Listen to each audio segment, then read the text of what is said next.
I inherited my aunt's house and found a family living in the basement. What I did next changed everything. Congratulations, Miss Howley. The property's all yours. That's what the lawyer said after Aunt Marjorie's funeral. I hadn't seen her in 10 years, and suddenly, I was the owner of a 3-story Victorian house tucked into the sleepy hills of Vermont. She left no note, just a key. The house creaked with secrets. Wallpaper peeling, chandeliers flickering, the air so still it felt like it hadn't been breathed in years. But on my second night, I noticed something strange. Food disappearing. A cereal box half empty. The faucet running when I knew I'd turned it off.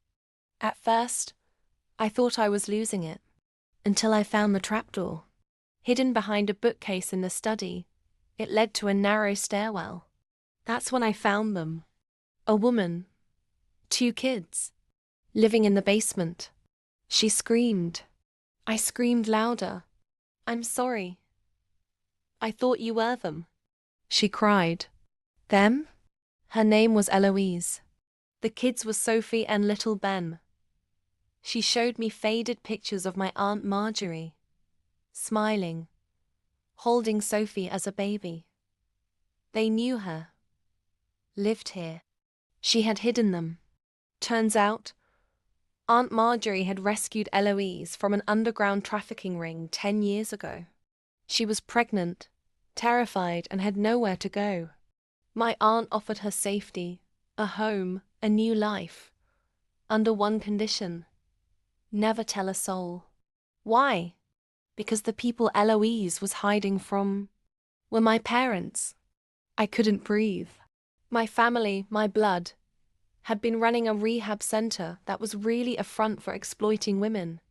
Aunt Marjorie found out, and they buried her secret like they buried her reputation. I stood in that basement and made a decision. I wouldn't run. I would finish what she started. Step 1. I installed hidden cameras. I documented everything: the basement, the family, the journals Aunt Marjorie left behind. Step 2. I smiled sweetly and invited my parents over for a reconciliation dinner.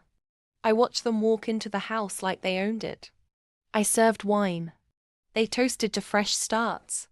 Then I played the footage on the big screen. The silence was deafening. Their faces turned to stone. My father's hand trembled. My mother tried to lie. But it was too late. I had already sent everything to the authorities. The evidence, the names, the offshore accounts. They were arrested that night. But I wasn't done. I took their house, froze their assets, donated the company to a real trauma center, one that actually helps women like Eloise. As for me, I turned Aunt Marjorie's home into a sanctuary. Safe, warm, and filled with stories of survival. She didn't die in vain. She left me the truth, and I burned the lie to the ground. If you were hooked from the first line till the last twist, don't just scroll away. Hit that subscribe button now. This is cold revenge. And trust me, the next tale is even wilder.